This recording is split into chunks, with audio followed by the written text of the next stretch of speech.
Hello foodies, ఎలా ఉన్నారు అందరూ? I'm Kavitha. I'm also foodie. అది మీకు కూడా తెలుసు కదా.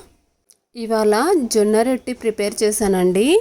జొన్న రొట్టెలోకి ఇలా టమాటా పప్పు ప్రిపేర్ చేశాను. చాలా టేస్టీగా ఉందండి రొట్టె పప్పు. నాకైతే జొన్న రొట్టెలోకి పప్పు చాలా ఇష్టమండి. మీకు ఏ కర్రీ ఇష్టమో కామెంట్ చేయండి. అలాగే జొన్న రొట్టె హెల్త్కి చాలా మంచిదండి. చూసారా, ఇలా జొన్న రొట్టెలు ప్రిపేర్ చేశాను అనమాట. ఇవి కాసేపు ఇలా బయట ఉంచితేనే ఇలా గట్టిగా అయిపోతున్నాయండి, సాఫ్ట్గా ఉండట్లేదు.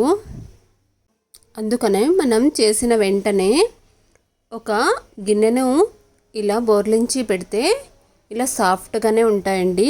మీరు కూడా ఇలా జొన్న రొట్టె ప్రిపేర్ చేసినప్పుడు ఈ టిప్ ఫాలో అవ్వండి. అలాగే నచ్చితే మాత్రం లైక్ అండ్ సబ్స్క్రైబ్.